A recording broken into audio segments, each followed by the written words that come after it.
हिंदी में यूपीएससी की तैयारी से संबंधित प्रोग्राम्स को देखने के लिए सब्सक्राइब करें स्टडी IQ IAS हिंदी।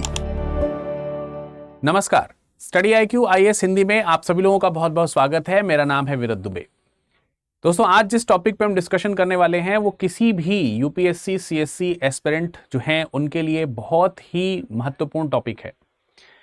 मैं आप लोगों को यूपीएससी की तैयारी के लिए तमाम सारे गाइडेंस प्रदान करने का लगातार प्रयास कर रहा हूं। इसके लिए अलग एक प्लेलिस्ट भी बनी हुई है और आप सर्च कर सकते हैं यूपीएससी गाइडेंस एंड या फिर सीधे आप लिख सकते हैं UPSC strategy with Virat sir.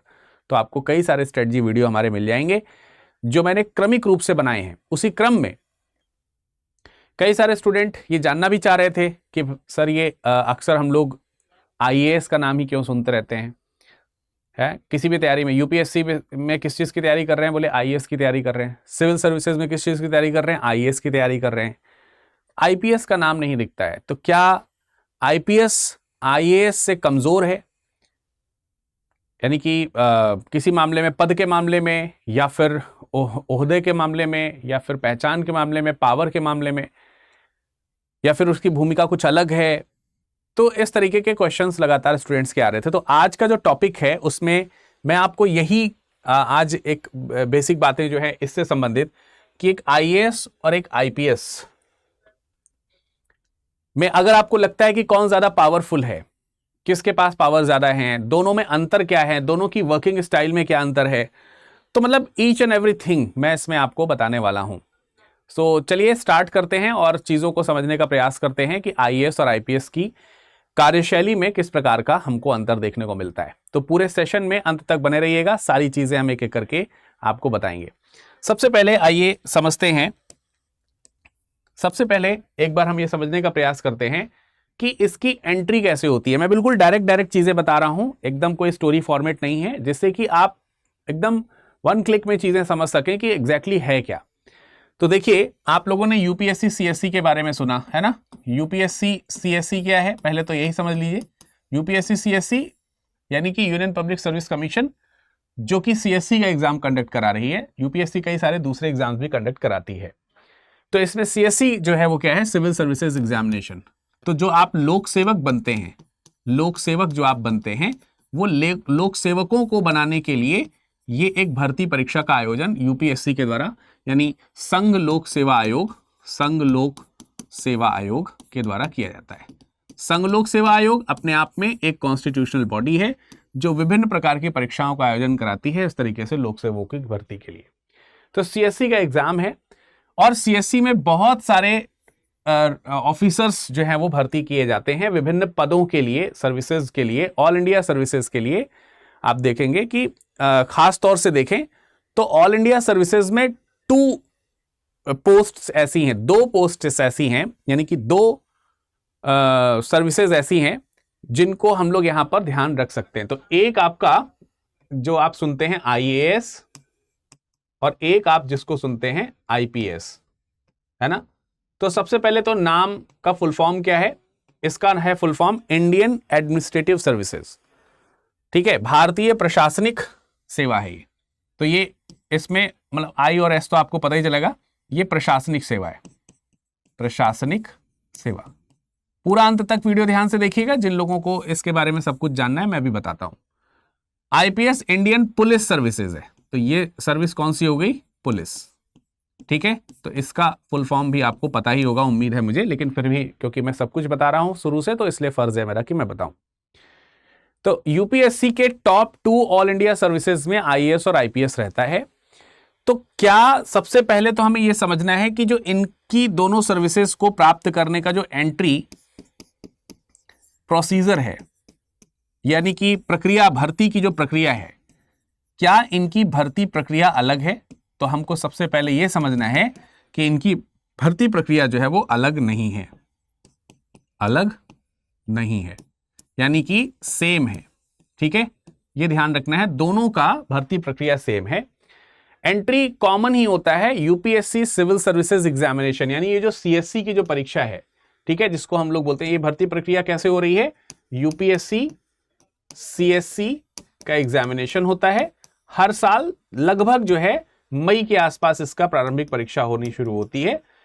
मतलब कुछ परिस्थितियों में आगे पीछे कभी हो सकती है, तो तकरीबन मई में होता है। तो ये कॉमन एग्जामिनेशन है। ऐसा नहीं है कि सीएससी आईएएस के लिए अलग परीक्षा कराती हो और सीएससी आईपीएस के लिए अलग परीक्षा का आयोजन होता हो, ऐसा कुछ भी नहीं है। तो हमको यह समझ में आ गया कि एक कॉमन एंट्री है। ये जो चीजें मैं आपको बता रहा हूं, आपकी यूपीएससी की प्रिपरेशन में क्या हमें पद चुनना चाहिए, इसके लिए बहुत ज्यादा मददगार साबित होगा। आखिर हमें किसकी तैयारी करते समय क्या सोच के तैयारी करनी है, किस चीज के ख्वाब हमें देखने हैं, वो चीज जानने के लिए आपके लिए सेशन इंपॉर्टेंट हो रहा है। तो ये चीज हो जाती है कि भाई आपने परीक्षा दी, अब जो इसकी परीक्षा होती है वो परीक्षा में कोई अलग प्रश्न पत्र नहीं आ रहा, एक साथ ही मैंने कहा ना कि कॉमन है, कॉमन पेपर यहां पर आपका होगा, एक ही पेपर होगा, कॉमन एंट्री है। और मेरिट के आधार पर, मेरिट जो है, मेरिट के आधार पर जो टॉप मेरिट्स होती हैं, टॉप रैंकिंग मेरिट्स जो होती है, उसमें आपको आईएएस की रैंकिंग मिलती है। और सेकंड टॉप रैंकिंग्स जो आती हैं, मतलब टॉप रैंकिंग्स के बाद में पे सबसे पहले आईएएस के पद हैं, फिर उसके बाद में आईपीएस के पद हैं, इस तरीके से फिल होते हैं। तो वो एज पर चॉइस है, आप कितना रैंक ला रहे हैं उसके अकॉर्डिंग है। और जब आप परीक्षा पास कर लेते हैं, फाइनली प्रीलिम्स और मेंस क्वालिफाई करने के बाद, प्रीलिम्स है जो कि आपका पेपर होता है, ऑप्शंस वाले क्वेश्चंस आते हैं, उसमें ऑब्जेक्टिव क्वेश्चंस आते हैं, और मेंस जिसके 2 सेक्शन हैं, एक रिटन है और दूसरा इंटरव्यू है। ये तीनों चीजें पार करने के बाद आप जो है सर्विसेज के लिए योग्य पाए जाते हैं। तो आपकी होती है ट्रेनिंग, और ट्रेनिंग के लिए सबसे पहले कराया जाता है कोर्स। ट्रेनिंग में सबसे पहले आपका क्या आता है, कोर्स की बात आती है। तो नाउ नेक्स्ट इज कि एक तो एंट्री पॉइंट आपको समझ में आ गया, और फिर उसके बाद जब आप क्वालिफाई कर गए, एग्जाम क्वालिफाई कर लिए, तो फिर आपको एक छोटा सा कोर्स है जो यहां पर कंप्लीट कराया जाता है। गवर्नमेंट मतलब सर्विसेज ही कराती हैं ये, तो उसको बोलते हैं कॉमन फाउंडेशन कोर्स। क्या बोलते हैं, फाउंडेशन कोर्स। तो इनका जो कोर्स है वो है फाउंडेशन कोर्स, फाउंडेशन कोर्स। तो ये जो फाउंडेशन कोर्स है, यानी कि सीएससी का जो आईएएस और आईपीएस के लिए जो फाउंडेशन कोर्स है, ये भी कॉमन होता है, ठीक है, जो तकरीबन 3 महीने के आसपास का होता है। ये फाउंडेशन कोर्स जो है, ये आपका कॉमन फाउंडेशन कोर्स होता है। और ये कॉमन फाउंडेशन कोर्स कहां होता है, अगर आप कमेंट सेक्शन में बता सके तो बताइए। बहुत फेमस नाम आप लोगों ने सुना होगा, लप्सना, LABSAN है ना। तो आप लोगों ने लप्सना का नाम सुना होगा, लप्सना। तो ये जो लप्सना है, यहां तक की जो आपकी यात्रा है वो इस तरीके से पूरी होती है।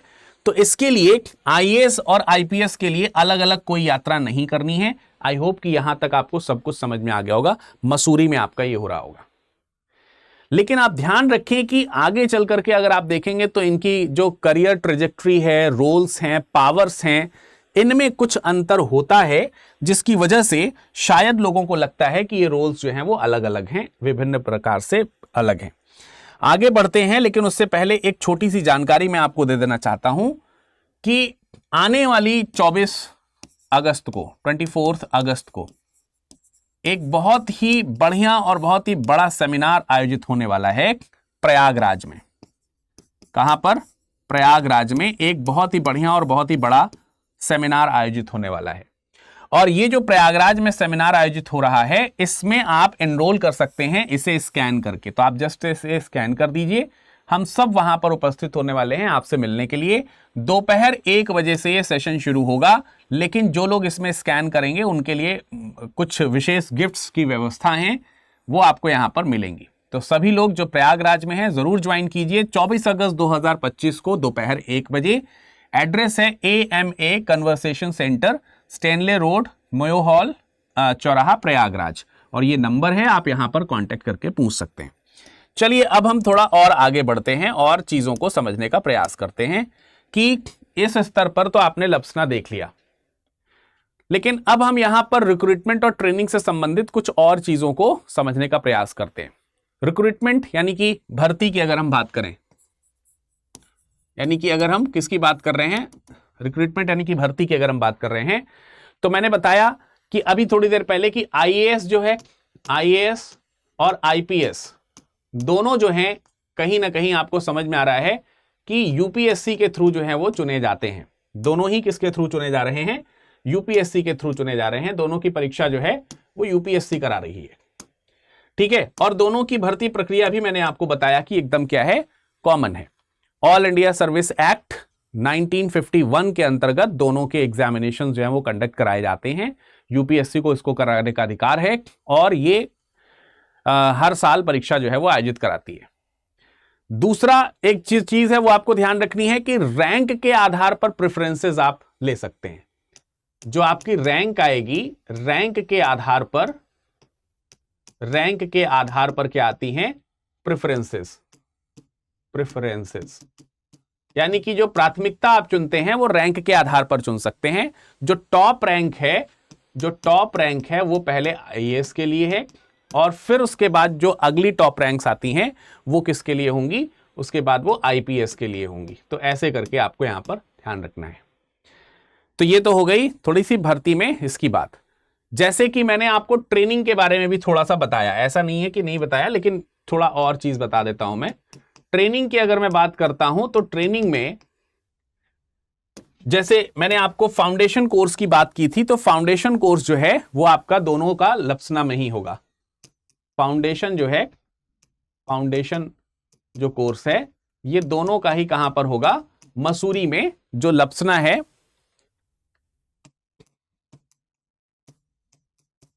ठीक है,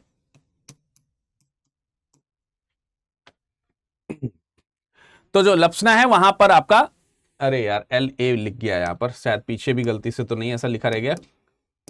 एक मिनट, ये थोड़ा सा चेंज देख लेता हूं एक बार, कहीं वहां पर भी तो LA तो नहीं रह गया। तो ये आपको यहां पर डिलीट कर दे रहा हूं मैं, लप्सना, ठीक है। तो यहां पर आपकी क्या होगी? ट्रेनिंग होगी। फाउंडेशन कोर्स आपका यहां पर होगा। फाउंडेशन कोर्स के बाद अगर आपने आईएएस चुना है और अगर आपने आईपीएस चुना है तो फर्दर ट्रेनिंग जो है वो अलग अलग जगहों पर आपको देखने को मिलेंगी। जैसे आईएएस की जो फर्दर ट्रेनिंग है वो आपकी यहीं पर मसूरी में ही कंटिन्यू होगी। मसूरी में ही आप देखेंगे कि इसकी जो ट्रेनिंग है वो कंटिन्यू होगी। लेकिन आईपीएस के लिए आपको जाना पड़ेगा हैदराबाद। हैदराबाद में कहां जाना पड़ेगा? हैदराबाद में जाना पड़ेगा national police academy, NPA, national police academy. ये हैदराबाद में है। यहां पर फाइनली आपकी जो ट्रेनिंग है वो होगी। तो जो ये ट्रेनिंग इंस्टीट्यूट है वो सरदार पटेल जी के नाम पर है और जो आईएएस वाला है वो आपका लाल बहादुर शास्त्री जी के नाम पर है। तो आई होप कि आपको यहां तक ये समझ में आ गया होगा। भर्ती से संबंधित जो सारी चीजें हैं वो एकदम आपके मन में स्ट्रक्चर एकदम क्लियर हो गया होगा। अब कुछ दूसरी चीजों को समझ लेते हैं, जैसे कि इनके रोल जो है वो क्या है, यानी कि जो इनकी किस तरीके का रोल है, किस तरीके की जॉब है, फंक्शंस जो है वो क्या हैं, उनको थोड़ा सा समझने का प्रयास करते हैं। आखिरकार जब आप आईएएस या आईपीएस जब बनेंगे तो आपको किस प्रकार की जो भूमिकाएं हैं वो आपको निभाने को मिलेंगी, किस तरीके की भूमिका में आप रह सकते हैं। तो उसको मैं आपको यहां पर बताने का प्रयास करता हूं। आपकी जो भूमिका है और जो आपको जिम्मेदारियां मिलेंगी, जिम्मेदारियां जो हैं जो मिलेंगी वो किस प्रकार से हो सकती हैं, उनमें किस प्रकार का आपको अंतर देखने को मिल सकता है। तो सबसे पहले मैं ये जिम्मेदारी आपको समझाने का प्रयास करूंगा आईएएस के लिए। किसके लिए? सबसे पहले मैं ये सारी चीजें आपको आईएएस के लिए समझाने का प्रयास करता हूं। Indian administrative services.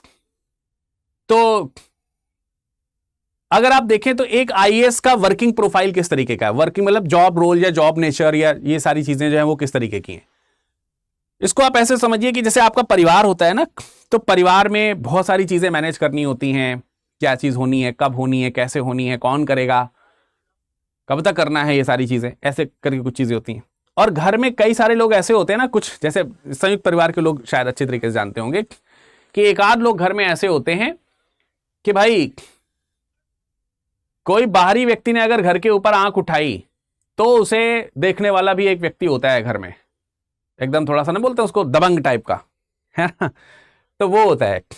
और एक होता है जो घर में चीजों को व्यवस्थित कर रहा होता है। तो जो घर में चीजों को व्यवस्थित करने वाले व्यक्ति हैं वो मान के चलिए कि आईएएस हैं। और जो घर की सुरक्षा करते हैं कि किसी भी बाहरी व्यक्ति ने आंख उठा करके अगर हमारे घर की तरफ देखा तो वो वाला जो एक क्वालिटी है ना, वो मान के चलिए कि आईपीएस है। मतलब एक उदाहरण के लिए केवल आपको थोड़ा सा बताया, ऐसे बहुत लेमन लैंग्वेज में थोड़ा सा तरीके से इसको समझने का प्रयास करते हैं। इंडियन एडमिनिस्ट्रेटिव सर्विसेज का नाम ही है, तो प्रशासन ही प्रशासनिक कार्य ही होगा, यानी कि इसका जो जॉब रोल है, जिम्मेदारियां जो इसको मिलेंगी वो कैसी होंगी, प्रशासनिक होंगी। तो प्रशासनिक जिम्मेदारियां किस तरीके की हैं, जैसे नीति निर्माण, नीति निर्माण में इनका योगदान आता है। कल को आप सचिव बन जाएंगे सरकार के, चाहे केंद्र हो चाहे राज्य हो, अगर आप सचिव बन जाएंगे तो सचिव का क्या काम है, मतलब आप देख सकते हैं कि पॉलिसी फॉर्मेशन में आपका कहीं ना कहीं बड़ा योगदान आना शुरू हो जाता है। और पॉलिसी फॉर्मेशन के साथ साथ, नीति निर्माण के साथ साथ उसे लागू कराना, उसे क्या कराना, लागू कराना।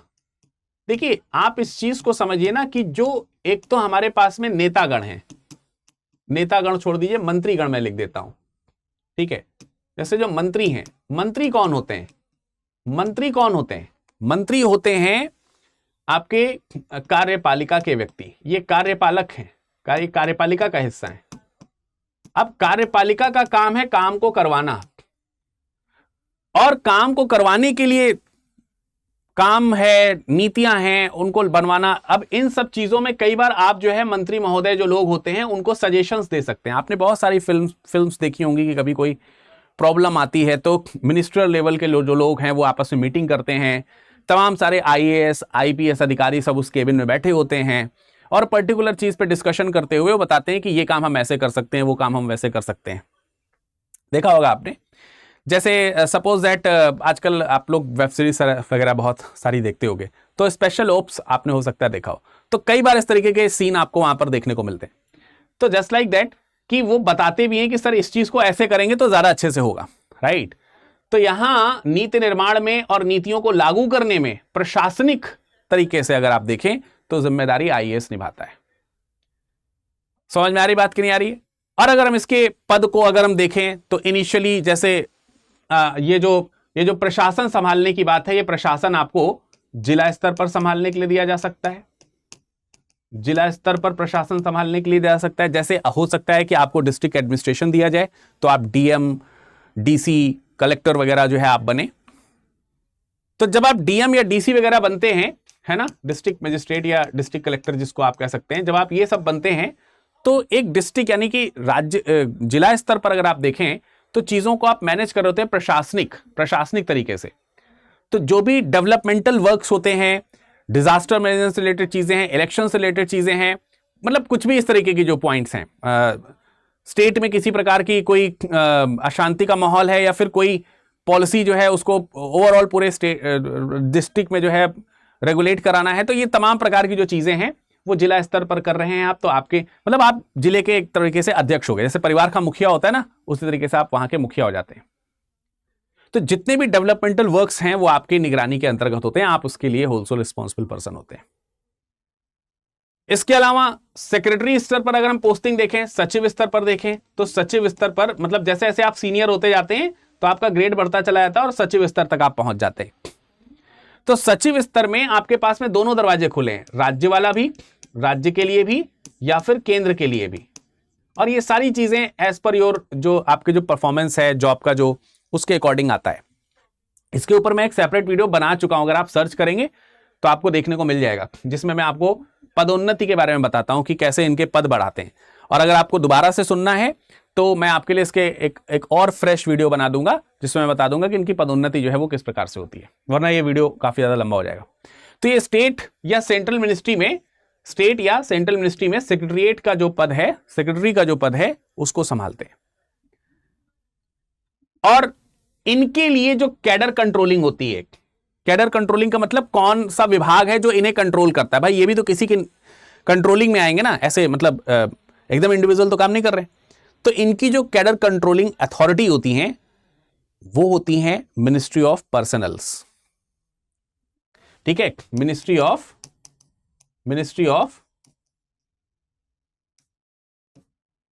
पर्सनल्स, ठीक है, पर्सनल।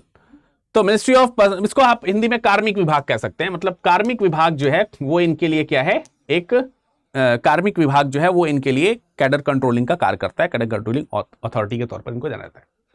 अब यही चीज अगर हम आईपीएस के लिए देखना शुरू करें, यही चीज अगर हम किसके लिए देखना शुरू करें बेटे, आईपीएस के लिए, तो आईपीएस के लिए ये सब चीजें किस तरीके की होती हैं, मतलब उनका रोल किस तरीके का होता है कि जो ये प्रशासन है, सपोज दैट प्रशासन ने किसी प्रकार की नीति को लागू करने का काम दिया और इन्होंने लागू करना शुरू किया। अब उस नीति को लागू करने में मान लेते हैं कि जनता ने विरोध किया या फिर किसी उपद्रवी तत्वों ने विरोध किया किसी प्रकार से, तो क्या करना है, उसे मेंटेन करना होगा। सपोज दैट प्रशासन ने एक किसी को जो है ये परमिशन दी है कि भाई यहां से एक जुलूस जाना है। अब जुलूस जाना है तो इसका परमिशन, इसको मैनेज करना, ये सारी चीजें ये तो प्रशासनिक स्तर पर होगा ना, लेकिन उसमें कोई दंगा फसाद ना हो जाए, उसमें उसकी जो सुरक्षा है पूरे जुलूस की, उसका दायित्व, उसकी जिम्मेदारी किसके पास आएगी। तो अब यहां से इसको समझिए आईपीएस, ये पुलिस सर्विसेज है, इंडियन पुलिस सर्विसेज। तो ये जो जिम्मेदारी संभाल रहे हैं उनमें खास तौर से पुलिस का मतलब ही किससे है, सुरक्षा से। पुलिस का मतलब ही किससे है बेटा, सुरक्षा से। सुरक्षा स्तर पर जितनी भी जिम्मेदारियां हैं वो इनके पास में आएंगी। तो जैसे लोकाचार बनाए रखना, लोकाचार बनाए रखना, लोकाचार बनाना मतलब पब्लिक ऑर्डर जिसको आप बोलते हैं। तो पब्लिक ऑर्डर में लॉ एंड ऑर्डर जो है वो मेंटेन करवाना, ये किसका काम है, ये आईपीएस का काम है। मतलब आईपीएस के रोल में ये चीज आ सकती है। इसके अलावा जो अपराध नियंत्रण है, अपराध नियंत्रण, क्राइम प्रिवेंशन जिसको आप बोल सकते हैं, अपराध नियंत्रण के कार्य इनके पास में रहेंगे। अपराध नियंत्रण के कार्य रहेंगे तो किसी प्रकार का कोई इन्वेस्टिगेशन है, जांच इत्यादि, मतलब आप समझ सकते हैं कि पुलिसिंग से संबंधित जितने भी कार्य हैं वो इनके जॉब नेचर में आते हैं। और इसकी वजह से सारी की सारी चीजें जो सुरक्षा से संबंधित हैं, खास तौर से आंतरिक सुरक्षा से संबंधित जो चीजें हैं वो इनकी जिम्मेदारी के अंतर्गत आ जाती हैं। ठीक है। इसके अलावा जो भी आप इंटेल की बात करते हैं, इंटेलिजेंस एजेंसीज की बात करते हैं, आपने आईबी वगैरह का नाम सुना होगा, वो सब चीजों में आ सकते हैं। इसके अलावा ये जो सीमा पुलिस होती है, सीमा पुलिसिंग भी आपका यहां से मतलब ओपन हो सकता है। तो ये सारी चीजें रहती हैं। अब इसी तरीके से ये सब चीजों की जैसे डिस्ट्रिक्ट में प्रशासन की जरूरत है, वैसे ही डिस्ट्रिक्ट्स में सुरक्षा की भी जरूरत है। तो अगर हम उसी स्तर पे थोड़ा सा कंपेयर करें ना, डिस्ट्रिक्ट स्तर पे अगर इस वाले पोस्ट को कंपेयर करें, तो जहां ये डीएम और डीसी हैं वहीं पर डिस्ट्रिक्ट स्तर पर इनको एसपी कहा जाएगा, सुपरिटेंडेंट ऑफ पुलिस, या फिर आप इनको एसएसपी भी कह सकते हैं, एसएसपी भी हो जाते हैं, तो सीनियर सुपरिटेंडेंट ऑफ पुलिस। तो ये इस तरीके से पद रहते हैं। और आगे जैसे मैंने बताया ना कि जैसे जैसे इनकी जो भूमिका है वो बढ़ती जाती है, वैसे वैसे महत्वपूर्ण और जिम्मेदारी वाले पद जो हैं वो और जो डिपार्टमेंट्स हैं वो इनको मिलने शुरू हो जाते हैं। जैसे सीबीआई है, आईबी है, आईएनए है, यहां तक कि रॉ में डेप्यूटेशन से ही पद भरे जाते हैं। तो रॉ डेप्यूटेशन जो है वो भी यहां आईएएस आईपीएस से ही आपको देखने को मिलते हैं। और है ना, तो ये चीज आपको अंडरस्टूड रहेगी ना। जैसे सीबीआई है, आईबी है, ठीक है, और आपका क्या नाम है, एनआईए है, ठीक, रॉ में डिप्यूट करने के लिए। तो ये सब आईपीएस के माध्यम से आप जा सकते हो।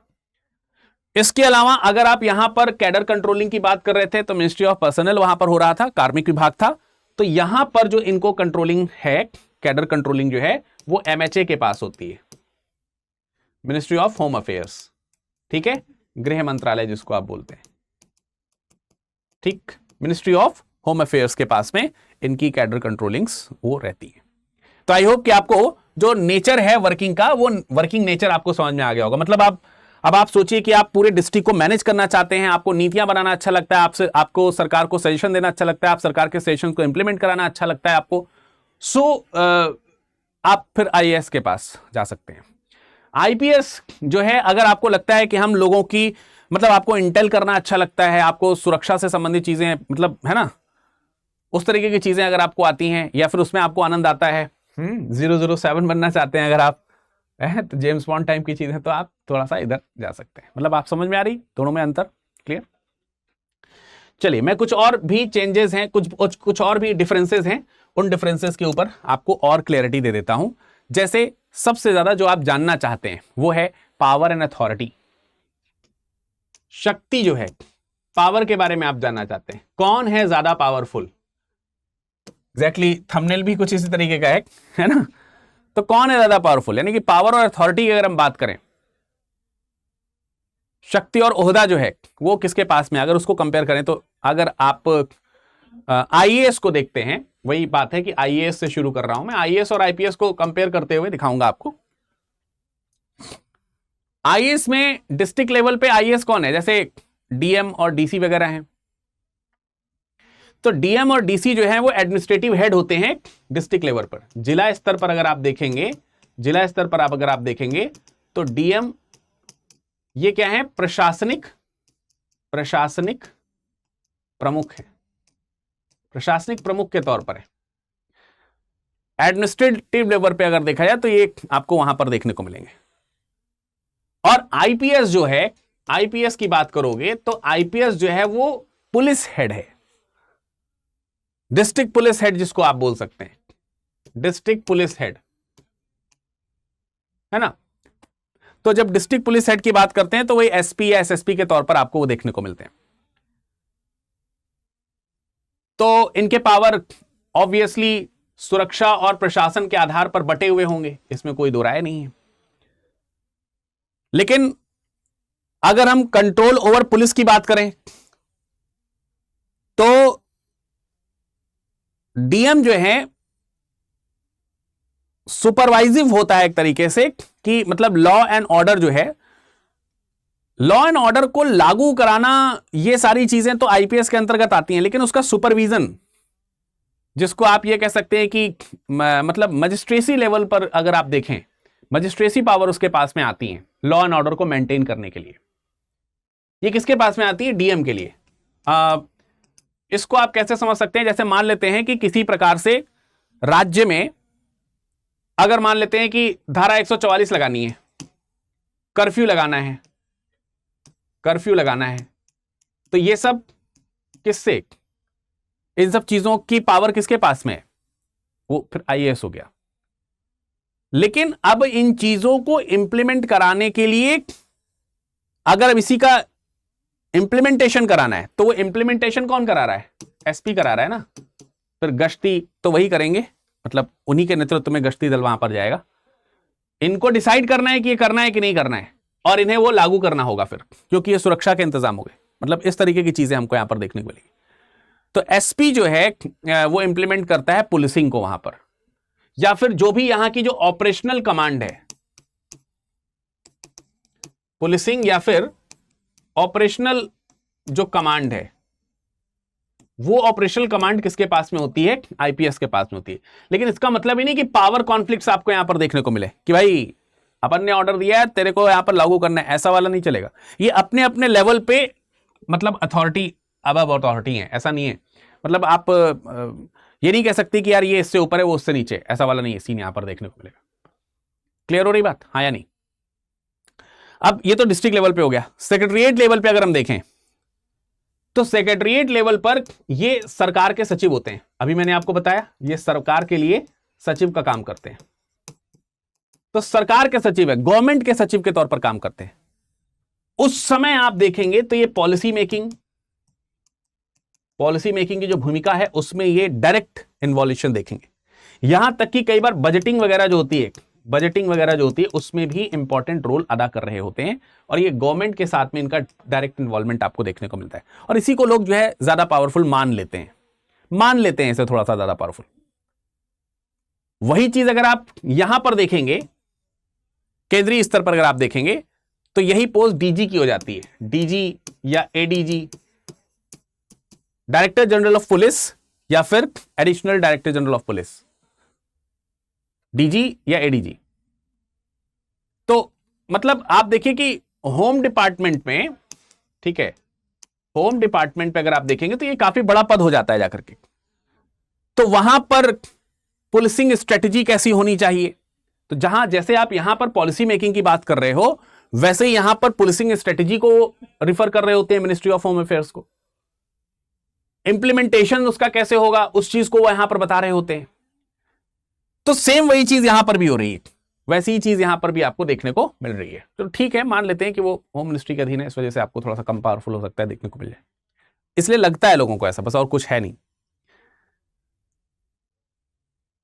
और हां, अंततः तो ये लोग लोक सेवक ही हैं, तो जनता के बीच में अपीयरेंस के आधार पर अगर हम इनको थोड़ा सा खंगालने का प्रयास करें कि जनता के बीच में इनका मतलब जो पब्लिक अपीयरेंसेस हैं या पब्लिक परसेप्शन जो है वो किस तरीके का है, तो पब्लिक में ये दिखाई देते हैं एज अ मतलब जर्नलिस्ट ऑफ एडमिनिस्ट्रेशन के तौर पर, मतलब जो प्रशासन के जो सामान्य जो सारी चीजें हैं उनका जो स्पेशलाइजेशन है प्रशासन का, वो जनता को दिखाई देता है।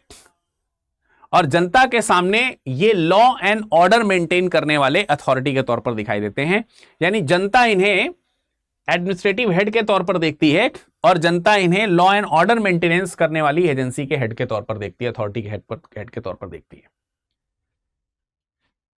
बाकी प्रमोशंस हो सकते हैं कि आपके मन में हो कि प्रमोशंस को अगर हम देखें तो अगर हम देखें तो थोड़ा हायर ब्यूरोक्रेसी में जाने के लिए थोड़ा सा यहां पर इंटीग्रेट अच्छा मतलब एंट्री गेट जो है वो थोड़ा जल्दी खुल सकता है, एज पर कि आपका परफॉर्मेंस कैसा है, आपके व्यवहार जो है वो कैसे हैं, वो यहां पर आपको देखने को मिलता है। तो आप यहां पर चीफ सेक्रेटरी तक जा सकते हैं, चीफ सेक्रेटरी लेवल तक आप जा सकते हैं। केंद्र में अगर आप देखें तो कैबिनेट सेक्रेटरी तक, ठीक है, कैबिनेट सेक्रेटरी तक जा सकते हैं, चीफ सेक्रेटरी स्टेट में या फिर उसी तरीके से कैबिनेट सेक्रेटरी तक आप जा सकते हैं वहां पर, ठीक है, केंद्र में। और इधर अगर हाईएस्ट पोस्ट की अगर आप बात करते हैं, आईपीएस में अगर आप हाईएस्ट पोस्ट की बात करते हैं तो आप वहां पर डीजीपी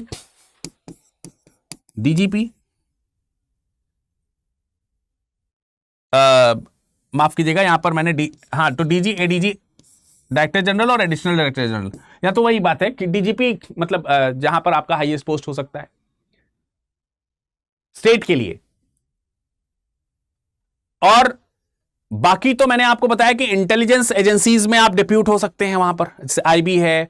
तो अब जब वहां पर आप सेंट्रल लेवल पे अगर डिप्यूट हो गए तो आप आईबी है या फिर सीबीआई है या फिर रॉ इत्यादि हैं, तो इनके जो डायरेक्टर हैं उन डायरेक्टर्स के पोस्ट तक आप यहां पर जा सकते हो। तो आईबी, सीबीआई, रॉ के डायरेक्टर्स वगैरह जो आईपीएस के रैंक के जो लोग होते हैं वही जाते हैं। तो अल्टीमेटली जो प्रेस्टीज है या करियर ग्रोथ जो है, आप जो देखते हैं करियर ग्रोथ जो देखते हैं वो किस तरीके का है, तो उसमें अगर आप देखेंगे तो जो आईएएस है उसको नंबर 1 की सर्विस लोग मानते हैं, लेकिन उसका रीजन ये कि थोड़ा सा इनका जो पॉलिटिकल एग्जीक्यूटिव के तौर पर कभी कभी ये इनका नेचर आपको देखने को मिलता है, इनका जो डोमेन है वो थोड़ा सा ज्यादा वाइडर है कंपैरेटिव टू आईएएस, ऐसा देखने को मिल जाता है, क्योंकि फाइनेंस का मुद्दा है। तो इनके पास मतलब प्रशासन के बहुत सारे हाथ पैर है ना, लेकिन सुरक्षा जो है वो अल्टीमेटली पुलिसिंग के अंदर ही आती है। तो चाहे वो किसी भी तरीके की सुरक्षा, वो सुरक्षा ही है, लेकिन प्रशासन में नीति निर्माण किसी भी अलग अलग स्तर पर अलग अलग तरीके का है, जैसे फाइनेंस है, डेवलपमेंट है, लॉ एंड ऑर्डर जो है, सुपरविजन है। तो ये हर तरीके की चीजों में जो क्या नाम है रोल जो है वो रख सकते हैं। और वहां पर उस लॉ एंड सुपरविजन को सुपरवाइज ये कर रहे हैं, उस लॉ को इंप्लीमेंट करना, उसके लिए पॉलिसी का ध्यान रखना, ये आईपीएस कर रहा है, मतलब स्पेशलाइजेशन इन पुलिसिंग है इसका। इंटेल के चीफ के तौर पर ये आगे जा सकते हैं, सिक्योरिटी है, इंटरनल जो डिप्यूटेशंस हैं तमाम प्रकार के, उनमें जा सकते हैं। जैसे आप अच्छा हाँ, एक और चीज है, जैसे यूएन की जो क्या बोलते हैं पीस कीपिंग जो ब्रांच है, उसमें भी आईपीएस से ही डिप्यूट लोग होते हैं, तो वहां से भी डिप्यूटेशंस जो है हमको देखने को मिलता है। इंटरपोल है, उसमें भी डिप्यूटेशन आपके आईपीएस के रोल पर जाकर के आपको देखने को मिलता है। तो ये सारी चीजें आपको आईएएस और आईपीएस पे डिफरेंसेस आपको आई होप समझ में आया होगा। लास्टली रिटायरमेंट की अगर हम बात करें, रिटायरमेंट, तो रिटायरमेंट की एज जो है वो दोनों लोगों के लिए सेम है, 60। 60 साल में आईएएस भी रिटायर होते हैं, 60 साल में आईपीएस भी रिटायर होते हैं। बट सेंट्रल डिपार्टमेंट जो है वो उसका जो मतलब डिप्यूटेशंस के लिए या फिर एडवाइजरीज के लिए थोड़े जो है रोल वो अलग अलग एज के तौर पर रख सकती है। तो ये चीज आई होप कि आपको यहां पर समझ में आ गई होगी कंप्लीटली। अब यहां पर कुछ और चीजों को भी मैं ले लेता हूं, कुछ और भी चीजें हैं जिनको मैं यहां पर आपको बताने का प्रयास करता हूं। जैसे पोस्ट को लेकर के कुछ भ्रम भी हैं, भ्रम या फिर मिथ जिनको हम कह सकते हैं। आईएएस और आईपीएस को लेकर के कुछ मिथ हैं। जैसे एक मिथ है कि IAS is greater than IPS. एक मिथ आपको देखने को मिलता है, वो किस तरीके का होता है, आईएएस जो है ग्रेटर देन आईपीएस। ये जो मिथ है, इस मिथ को अगर हम थोड़ा सा टटोलने का प्रयास करें तो इसके पीछे की रियलिटी ये है कि ये मतलब थोड़ा सा कॉन्टेक्स्ट स्पेसिफिकली अगर आप देखेंगे तो आपको दिखाई देगा। कभी उसके पावर ज्यादा दिखेंगे, कभी इसके पावर ज्यादा दिखेंगे। जैसे एग्जाम्पल के तौर पर district law and order crisis जो है, उसमें आप देखेंगे एसपी बहुत क्रूशियल रोल अदा करता है, लेकिन डिस्ट्रिक्ट को मैनेज करने में आईएएस का रोल ज्यादा इंपॉर्टेंट होता है। तो भाई आईएएस जो है वो डिस्ट्रिक्ट में एडमिनिस्ट्रेटिव हेड हो गया, आईएएस, हाँ सॉरी। और आईपीएस तो फिर मैंने आपको बताया ना कि जैसे डिस्ट्रिक्ट लेवल पे लॉ एंड ऑर्डर क्राइसिस अगर आती हैं तो वहां पर कौन मैनेज कर रहा है, वहां पर फिर एसपी मैनेज कर रहा है। एसपी का मतलब हो गया फिर आईएएस। तो ये कॉन्टेक्स्ट स्पेसिफिक है, आप इसमें हमेशा ये नहीं तय कर सकते कि IAS is always greater than IPS. That is not actually true. फिर एक और मिथ आता है आईएएस को लेकर के कि आईएएस जो है, IAS always supervise to IPS. जैसे मैंने आपको पुलिसिंग के केस में आपको बताया कि क्या आईएएस हमेशा जो है आईपीएस के जो कार्य हैं उनको सुपरवाइज करने की अथॉरिटी रखता है, इस वजह से आईएएस आईपीएस से थोड़ा सा ज्यादा पावरफुल है। तो रियलिटी है कि ये जो सुपरविजन है, ये सुपरविजन पावर शो नहीं करता है। एक्चुअली ये जो सुपरविजन है कि IAS is supervising the policing deeds, तो वो जो चीजें हैं वो क्या रिप्रेजेंट कर रही हैं कि there is a coordination between these two departments. तो ये कोऑर्डिनेशन है, इसमें हायरार्की जो है वो नहीं शो ऑफ हो रही है कि आईएएस हायर है देन आईपीएस। यहां पर हायरार्की की बात नहीं है, बात यहां पर कोऑर्डिनेशन की है कि अगर हमें यहां पर कर्फ्यू लगाना है तो भाई जो पुलिस प्रशासन है क्या वो कर्फ्यू सही से लगा पा रहा है, तो उसका सुपरविजन तो करेगा। तो ये कोऑर्डिनेशन की बात है, यहां पर इस तरह की कोई चीज नहीं, ऑर्डर जैसी चीज नहीं आपको देखने को मिलेगी। लेकिन पब्लिक इमेज क्या है कि एक्चुअल होता क्या है कि हम आईएएस को ज्यादा पावरफुल इसलिए मान लेते हैं क्योंकि आईएएस की जो पावर है वो आपको विजिबल होती है, दिखाई देती है हमेशा, अक्सर आपको दिखाई देती है। ऐसा नहीं कि आईपीएस की पावर आपको दिखती नहीं, लेकिन आईपीएस की पावर जो है सिचुएशनल स्टेजेस में आपको दिखाई देती है, कुछ ऐसी अब देखो सुरक्षा की क्राइसिस जो है वो हमेशा तो आती नहीं है, सुरक्षा की क्राइसिस कभी कभी आती है। इसको ऐसे मान लीजिए कि भाई युद्ध तो हमेशा नहीं होते, दंगे फसाद हमेशा तो नहीं होते, लेकिन जब होते हैं तब इनके आपको पावर्स देखने को मिलते हैं। तो दैट इज, अब आजकल सोशल मीडिया का भी जमाना है, तो आप देखते हैं कि भाई वीडियोस भी ज्यादा वायरल होते हैं आजकल। तो एडमिनिस्ट्रेटिव ऑफिसर्स जो है वो भी अपने काम का जो है वीडियो वगैरह बनाते हैं, तो वो अक्सर पब्लिक के साथ डायरेक्ट कांटेक्ट उनका ज्यादा रहता है कि ये क्यों नहीं हुआ, वो क्यों नहीं हुआ, तो उनके पास तो ये ऐसा दिखता है। तो विजिबिलिटी के अकॉर्डिंग हमको देखा जाए तो हमको आईएएस हमको थोड़ा सा ज्यादा पावरफुल दिखाई देता है, बट एक्चुअली ऐसा कुछ नहीं है, सब अपने अपने रोल में एकदम फर्स्ट क्लास फिट है। तो डिसीजन मेकिंग पावर जो है वो तो किसके पास है, वो तो आईएएस के पास में ना। समझ में आ रही कि नहीं बात आ रही? तो आई होप कि आपको पूरे कॉन्टेक्स्ट जो है वो आईएएस और आईपीएस के समझ में आ गए होंगे। Now it's time to decide कि क्या चुनना चाहिए हमें, क्योंकि आप यूपीएससी सीएससी एस्पिरेंट हैं, अभ्यर्थी हैं आप।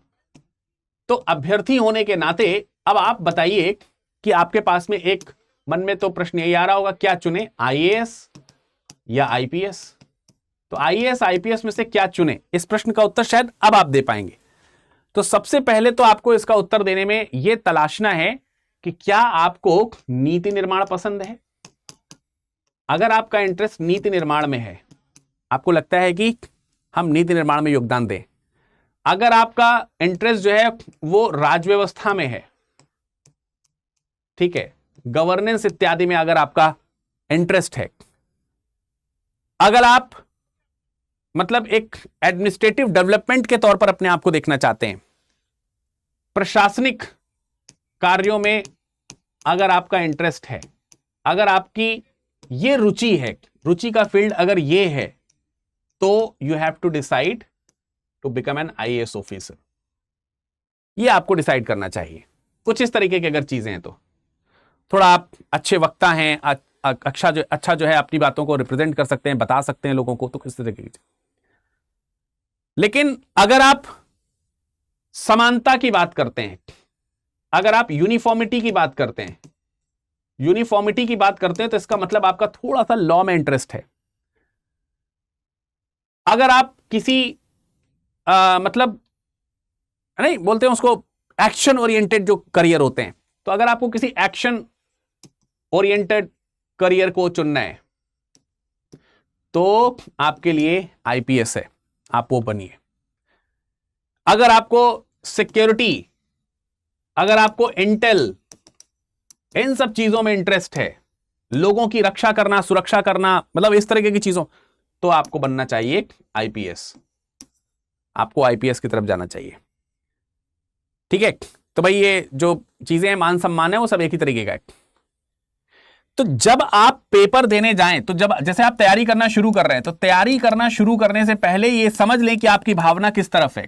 क्योंकि तैयारी के दौरान अगर आप इस भावना से कि आप लगातार ये सोच रहे हैं कि कल को मैं आईबी में जाऊंगा, कल को मैं रॉ डायरेक्टर बनना चाहूंगा, अगर आपको लगता है कि कल को आप रॉ डायरेक्टर बनना चाहते हैं, तो आप जाइए आईपीएस की तरफ। कल को आपको लगता है कि अजीत डोभाल को हम रिप्लेस करेंगे, अजीत डोभाल जी को हम रिप्लेस करेंगे, तो बनिए आईपीएस। कल को आप लगता है कि हम एस जयशंकर जी को रिप्लेस करेंगे, इस तरीके की चीजें आपको मतलब समझ रहे हैं ना, इसीलिए मैं नाम लेकर के बोल रहा हूं। आपको लगता है कि कल को आप एस जयशंकर जी को रिप्लेस करना चाहते हैं, तो आप आईएएस जाइए, बनिए। तो जिस समय आप तैयारी कर रहे हैं ना, उस समय आपका सपना ऐसा होना चाहिए। अगर ऐसा सपना नहीं है तो आप उसके प्रति डेडिकेट होकर के प्रिपरेशन कैसे करेंगे। और कई बार ऐसा भी होता है कि कुछ ऑप्शनल सब्जेक्ट जो होते हैं वो भी आपके लिए इंपॉर्टेंट रोल अदा करते हैं। सपोज दैट आपका ऑप्शनल सब्जेक्ट में सपोज ये जैसे मान लेते हैं कि आपका कानून में आपको इंटरेस्ट है, या आपका जो लॉ है वो ऑप्शनल है। तो लॉ ऑप्शनल है, लॉ बैकग्राउंड वाले लोग हो सकता है कि आईपीएस, मतलब ये हो सकता है, होने की संभावना थोड़ी सी ज्यादा रहती है कि वो आईपीएस को पसंद कर सकते हैं, क्योंकि वहां पर मैंने आपको बताया ना, एक्शन ओरिएंटेड करियर है वहां पर, यूनिफॉर्म सर्विसेज एक्ट, तो वो चीज आपको आईएएस में आपको देखने को मिलेगी। राइट, आई होप कि आपको जो मैंने सारी चीजें बताई वो आपको कंफर्म समझ में आ गई होंगी। फिर भी अगर आपके कोई डाउट्स हैं तो आप जरूर कमेंट सेक्शन में पूछिएगा। अगर आप इस चीज का उत्तर सही तरीके से खोज पा रहे हैं कि किसी जगह आप हैं मौजूद, किसी जिले में, किसी राज्य में, कहीं पर भी, मतलब इस तरीके से आप मौजूद हैं, किसी एरिया में, किसी नगर में, शहर में, और वहां पर किसी प्रकार से कोई कम्युनल रायट हो जाता है, किसी प्रकार से कोई सांप्रदायिक दंगा हो जाता है, तो बीइंग एन डीएम और बीइंग एन एसपी, आप इसे कैसे मैनेज करेंगे, कैसा कोऑर्डिनेशन नीड होगा आपका। अगर आप इसके बारे में सोच पा रहे हैं, समझ पा रहे हैं, तो आपके लिए इसके रास्ते तलाशना थोड़ा सा आसान हो जाता है ना। इसलिए पावर कंपैरिजन इंपॉर्टेंट नहीं है मेरे हिसाब से कि किसकी पावर ज्यादा है हम उसकी तैयारी करेंगे। बेहतर यह है कि देखो, आईएएस और आईपीएस दोनों ही सिविल सर्वेंट्स हैं और दोनों ही नेशन बिल्डिंग का काम करते हैं। ऑब्वियसली इस केस में आपको यह ध्यान रखना पड़ेगा कि आपकी इच्छा क्या है, आपका इंटरेस्ट किसमें है। तो आप यहां पर रोल जो है, रोल का नेचर क्या है, उसको समझने का प्रयास करें। पावर को समझने से आपको कोई फायदा यहां पर नहीं मिलेगा। यानी जो वो सर्विस प्रदान कर रहे हैं उनके पीछे की एक आईएएस की सर्विस स्पिरिट कैसी है और एक आईपीएस की सर्विस स्पिरिट जो है वो कैसी है, उसमें से किसकी सर्विस स्पिरिट आपके हो सकती है, उसको आप थोड़ा सा पहचानने का प्रयास करें। आजकल चुनाव बहुत ज्यादा मुद्दे में है, तो जब चुनाव मुद्दे में आता है तो एक बहुत ही, चुनाव आयोग बहुत चर्चा में रहता है, और जब चुनाव आयोग चर्चा में आता है तो एक बहुत ही फेमस कैरेक्टर का नाम आता है। याद किसका याद आता है? टीएन सेशन है। तो टीएन सेशन जब मैं नाम ले रहा हूं तो आप इन्हें क्या कहेंगे, आईएएस कहेंगे, आईपीएस कहेंगे? आईएएस कहेंगे। लेकिन जब देश की सुरक्षा की बात आती है, चौंका देने वाली सुरक्षा व्यवस्था की बात आती है, इंटेलिजेंस की बात आती है, तो आप किसका नाम लेते हैं? अजीत डोभाल जी का। तो आप समझिए कि वो, तो आपका इंटरेस्ट किस तरफ है, उस इंटरेस्ट से ही आप कहीं ना कहीं क्या करेंगे, चीजों को सॉल्व कर पाएंगे। तो अब ले दे करके रह जाती है बात कि इन सब चीजों के लिए आपको पढ़ना है सीरियसली। अगर आपके सपने आपने बुने हैं अच्छे से, तो उन सपनों को पाने के लिए एक डेडिकेशन वाली तैयारी की आवश्यकता होती है, जिसमें टाइम वेस्ट ना हो। और डेडिकेशन वाली तैयारी के लिए हम बैचेस शुरू कर रहे हैं 22 तारीख से, 22 अगस्त। बढ़िया सुबह का बैच है और शानदार तरीके की आप इस सुबह के बैच में क्या कर सकते हैं, पढ़ाई कर सकते हैं बेहतर तरीके से। बढ़िया से पढ़ाई कीजिए और एंट्री गेट आपके लिए ओपन हो जाता है मात्र 10,000 रुपए में। यानी 10,000 रुपए से भी आप क्या कर सकते हो, आप अपनी तैयारी जो है वो शुरू कर सकते हो। और इसमें जो मैक्सिमम डिस्काउंट की फैसिलिटी है वो आपको एक तो विरद लाइव कोड से मिलेगी ही, और विरद लाइव कोड लगाने से एक जो सबसे बड़ा फायदा होगा आपका वो ये होगा कि अगर आपने इस कोड का इस्तेमाल किया है तो आपको मेरी मेंटरशिप भी मिल जाएगी। मैं आपको मेंटरशिप जरूर प्रदान करूंगा। यानी आप उस पूरे बैच के दौरान हमसे जुड़े रह सकते हैं और आपको अगर कोई भी डाउट आएगा तो आप मुझसे कांटेक्ट कर सकते हैं, बात कर सकते हैं। जैसे अभी मैंने आपको क्लियरिटी प्रदान करी आईएएस और आईपीएस के बीच में, ऐसे बहुत सारी, या फिर सब्जेक्ट से रिलेटेड भी डाउट्स आ सकते हैं आपके, तो आपको मैं हमेशा आपके साथ खड़ा हुआ नजर आऊंगा। और उसके लिए आपको विरद लाइव कोड का इस्तेमाल करना होगा। अगर आप एनरोल कर रहे हैं और आपके पास में किसी की कॉल आई है तो डोंट फॉरगेट टू से कि मुझे विरद सर ने भेजा है। ठीक है, ये जरूर बता देना कि आपको मैंने भेजा है। इससे फायदा ये होगा कि आपको जो है एक कह सकते हैं कि अच्छा सा अटेंशन तो मिलेगा ही मिलेगा और अच्छा सा आपको डिस्काउंट भी मिलेगा। और अगर कहीं से वो ये कह दे कि हम इस कोड से ज्यादा डिस्काउंट दिलाएंगे तो फिर समझ जाइए कि आप किसी गलत व्यक्ति से कांटेक्ट में आ गए हैं। इसके लिए तुरंत जो है मुझे इमीडिएटली बिफोर टेकिंग एडमिशन, इसमें नादानी नहीं करनी यार, आईएएस और आईपीएस की तैयारी करने जा रहे हो तो इतनी सीरियसनेस तो आपको चाहिए। आप तुरंत मुझे कांटेक्ट करें मेरे टेलीग्राम पर। मेरा टेलीग्राम है विरद VIRAD LIVE। जो ये मेरा कोड है ना, इसी नाम से मेरा टेलीग्राम है। ठीक है, इसी नाम से मेरा इंस्टाग्राम है। और सबसे बेस्ट ऑप्शन ये है कि आप मुझे ईमेल पर अपना फोन नंबर लिख दीजिए। मेरा ईमेल है virad.dubey@studiiq.com कि भाई सर आपके कोड से ज्यादा डिस्काउंट ये मुझे दे रहे हैं, क्या मैं एडमिशन ले लूं? मेरा कॉन्टेक्ट नंबर ये है। ये पूछने के बाद ही आप आगे मूव करिए, वरना आपके साथ कुछ दिक्कत होगी। बाद में कहोगे सर हमारे साथ तो ये हो गया, मिस्टेक हो गया। चाहे कितना ही कोच कुछ कह ले, आपको इससे डिगना नहीं है। अगर आप मेरे से जुड़े रहना चाहते हैं तो इससे डिगने की जरूरत नहीं है। तो 22 अगस्त का बैच शुरू हो चुका है। मैं इसमें आपको इतिहास पढ़ाने वाला हूं। मेरे साथ इतिहास पढ़ने का आप आनंद लगातार जबरदस्त तरीके से उठा सकते हैं। तो फटाफट से जुड़िए, बिना किसी देर के अपने करियर को दीजिए यहां से एक नया आयाम। किसी भी तरीके की समस्या हो तो आप कमेंट सेक्शन में लिख भेजिए। आपका समय शुभ हो। धन्यवाद। हिंदी में यूपीएससी की तैयारी से संबंधित प्रोग्राम्स को देखने के लिए सब्सक्राइब करें स्टडी IQ IAS हिंदी।